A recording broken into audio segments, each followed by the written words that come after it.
What's up everybody, it's Dragon from Strong Dragon Training, and today we're going to keep it very nice and simple. Today we're going to go through some basic stretches.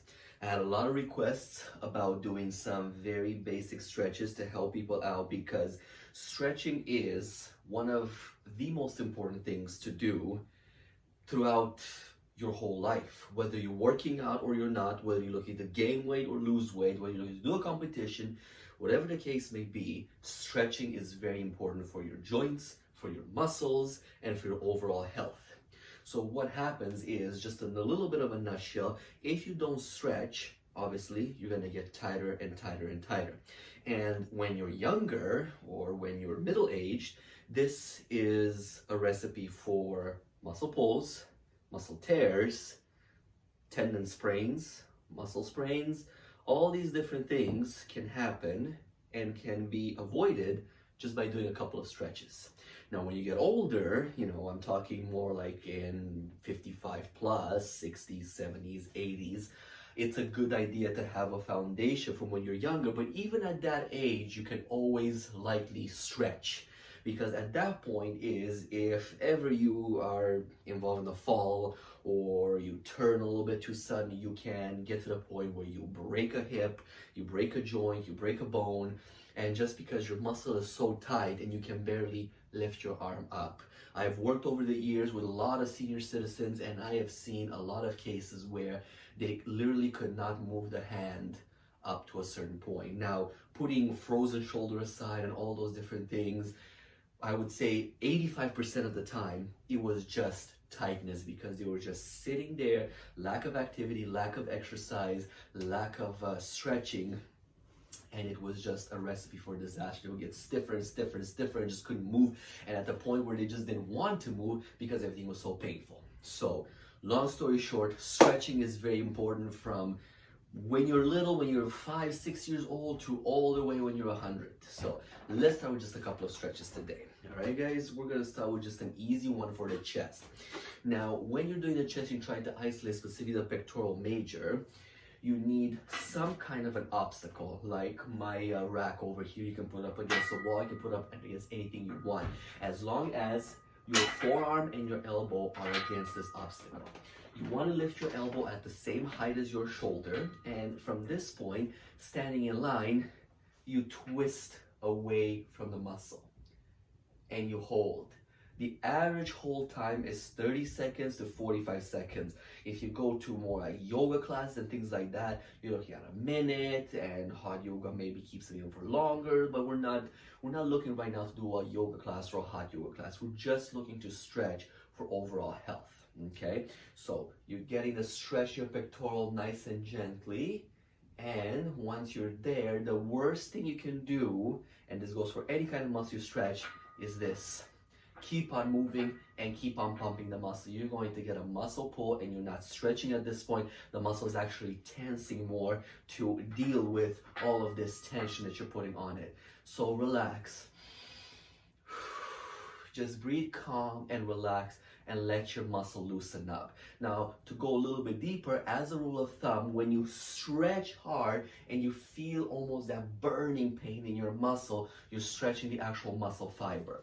When you go from relax and stretch very softly, you just barely feel a stretch in your chest, then you're stretching your fascia. So you got two different ways to do it, and I'm not going to go into what the fascia is and how to stretch down, but if you want to get a little bit on both of them, it's a good idea to do 30 seconds on a strong stretch and then 30 seconds on a soft stretch to get the fascia. So on the other side, of course, whenever you do a stretch, you do the same thing on both sides. Elbow in line with the shoulder, forearm against the palm, boom, you are twisting away as far as you can. 30-second hold. Now, when you're going for a little bit higher, and we're going for the shoulder this time, so the deltoid, more exactly the front deltoid, the anterior one, you're gonna have to grab your hand against something, right? So again, it could be a wall, it could be a pole, it could be whatever. Arm needs to be straight, and again, just like with the chest, you twist away. You go as far as possible. Now this one, yes, your chest is gonna be involved, so you're gonna do a chest stretch as well in here too, but because of the position, your bicep is stretching as well, and your deltoid, your anterior deltoid, all of them are getting a nice, huge stretch. Again, Same idea on the other side. Twist away. And breathe. Nice and easy and calm. Relax, and remember both of them, a hard stretch and a soft stretch for the fascia. Now, staying on the topic of the shoulder, the mid-deltoid, to hit the mid side of the deltoid. I'm going to turn around here for a second because it happens behind your back. The arm you're trying to stretch needs to be the one that is straight. Lock the elbow out on that arm. So right behind, you're going to grab, or at least attempt to grab, depending on your flexibility. You may just end up grabbing your hands and your fingers down here. So from here, you try to grab, force your arm to stay straight, and pull across. Do not let your elbow bend at any point. So you're pulling as far across the body as you can while keeping your arm nice and straight.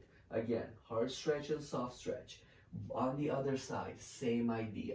Just pull down and fight with that elbow. See, even I did it there by accident. It was comfortable to do this. Straighten out that elbow, hold and pull.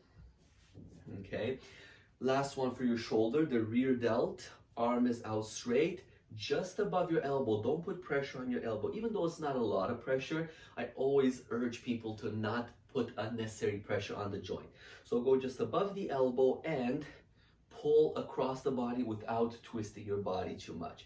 So you can do this one over here and just pull the arm across. Again, don't wrap your arm around your body. Keep it straight, keep it limber, but pull. Another way you can do this one is if you have a pole like such, you can hold on top and twist your whole body against the arm that you're stretching. So pull across and twist. That's another way to hit your rear delt. So again, on the other side, you either hold it like this to straight body, or you grab a hold of something and you attempt to twist. All right, simple enough. Now that kind of a stretch, to keep it very basic and simple, you're also stretching your trapezius. Now what I also encourage for people to do, because your trapezius go all the way up to the bottom of your neck, another stretch I recommend is keeping the back nice and straight. So at no point should you curve the back in this exercise. Grab the back of your head gently and gently pull it down.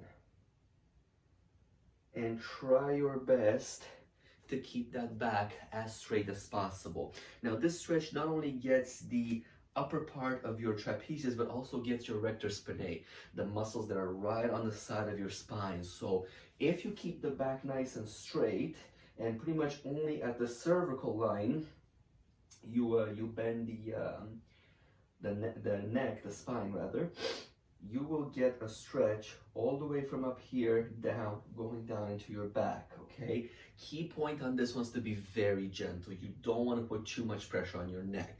And since you're on that topic, from the side, again, gently, don't twist your body, keep your body straight and gently stretch.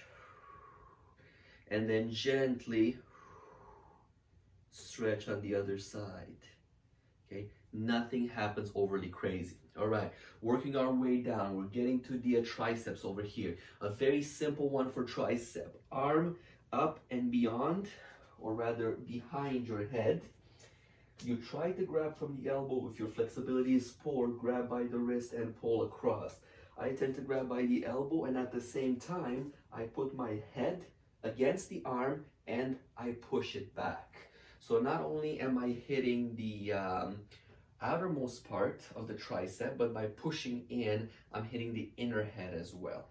Okay, so we're doing this one, and then we're going to do the opposite arm as well. Now for the biceps point of view, when you were stretching your shoulders over here, you were really stretching out your biceps as well. However, you can also get a little bit of a stretch. The biceps are one of those weird muscles rather that's relatively hard to stretch. It's not impossible, it's not hard, but it's a little bit harder. People are kind of confused how you stretch the bicep.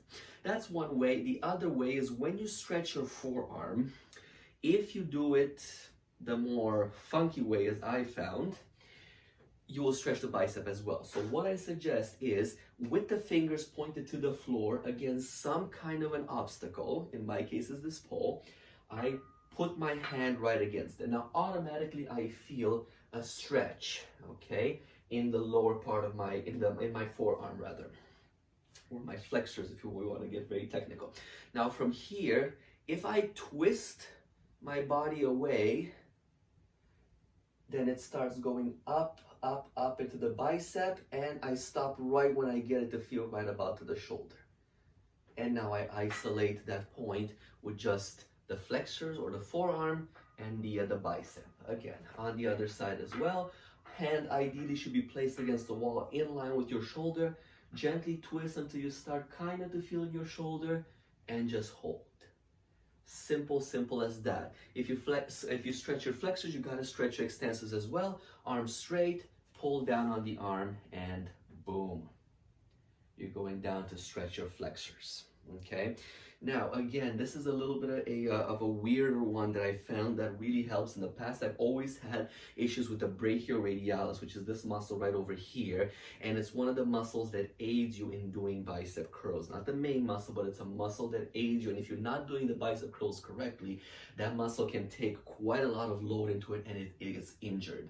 And mine got injured in the past. And ever since then, if I do very heavy curls, it's hurting. So a very, very good way to stretch, I found them, is crossing my arms over and then joining them together. Okay, so boom, they're here. You cross them over, you make them face the palms each other, and then grab your hands together. Now from here, all you do is you pull on one side, almost like an extensor stretch, but because I'm in this position and the angle of the arm that is going pulling back, I feel a lot of my brachioradialis. And from here, I move my wrists around and I find exactly, see, pull back and up. This is where I feel my brachioradialis the most. And on the other side as well. So it's kind of a weird stretch. I'm not sure if you'll find this one in the yoga classes or in the yoga studios or hot yogas, but I found this one to be a very, very effective one for my brachioradialis. And I've been using it every time after my arm workout, and it's really helped me to prevent injury from coming back. Moving on to your back. All right, so we got the trapezius out of the way. Let's get into the lats. A very, very good one for the lats. You grab a hold onto something that is stable. Remember, for this one, you're putting your body weight into it. So if it's something flimsy, you're gonna fall down with it. The idea is to stay fairly close to the object, so the legs are relatively close, and then you stretch into it as hard and as long as you can. As you notice, my lats, they are really elongating in this position, and it just feels amazing when the lats loosen up. Oh my goodness, it's absolutely an amazing feeling. So from here, again, hard and soft, hard for the muscle fibers, soft for the fascia. The other type of lat slash serratus slash chest stretch almost is putting my hands against something at head height. So whether it's going to be against the wall or against an obstacle like this, standing fairly far away. So I would say that at this point, your arms are fully extended, and you create almost like a, I would say, 35-degree, 25-degree slope. And from here, you just let your head hang in between your arms. So make sure you have a very, very good grip onto this one. Let your elbows loose, let them be flimsy, and just dive down. This point, everything from the triceps goes down into the front. The lats get to stretch. A little bit of my lower chest and my abs just get stretched like crazy, just like crazy. So that is a very, very good one to do for this. Now, moving on a little bit into the lower back, this one is a little bit more tricky to do. So for this one, we will need one of the ones that I do, because I tend to say loosen up, right? So when you bend forward with your knees straight, you hit your hamstrings a lot. But if your knees are not straight, so they're unlocked, not bent, but just unlocked, and you bend down to the floor as low as possible and just let it hang. All you do is you let your arms hang and pull down. Down goes from the bottom of your butt going up and into your lower back. Now, another little exercise you can do for your back as well is if you're sitting down and you cross your legs like so, this one is going to be a hip, a butt, and a lower back stretch all in one. So what you're trying to do is you're trying to form like a figure four for your leg, okay? So first and foremost, your back has to be straight. Push your knee down until you start feeling it in your upper leg slash hip slash a little bit in your butt. Not too much in your butt though, mainly in your hip and your upper leg. From here, keep that for 30 seconds. Again, hard and soft stretch. Start leaning forward over your leg, and you can see for this one my hips are extremely tight as well, so I'm trying my best to get the stretch out of it. But what I'm aiming for is this one hits right in my glutes, my butt, and my lower back gets a little bit of a stretch as I put my head lower and lower and lower. What I also tend to do for my obliques is I fully put the leg across. This one is probably easier to do on the floor as well, but generally I recommend just sit on a chair. You get the same idea out of it, and you are putting your arm against the knee that is on top and pushing your body away. Now this one really torques your spine, so you get a good stretch in between in your spine as well, in your obliques and in your lower back. And at this point, I go to the other leg. Now this one's a lot tighter for me than the other one. So if you thought that one was tight, whew, this one's even worse. So again, push the leg down. Oh, and I did legs yesterday, so that's another issue. My legs are just a little bit sore. Push the knee down 30 seconds, and then keeping it down, lean forward as far as you can. Feel it in the glutes, feel it in the lower back, feel it in the hip. Again, get across, boom, up, and twist as much as possible.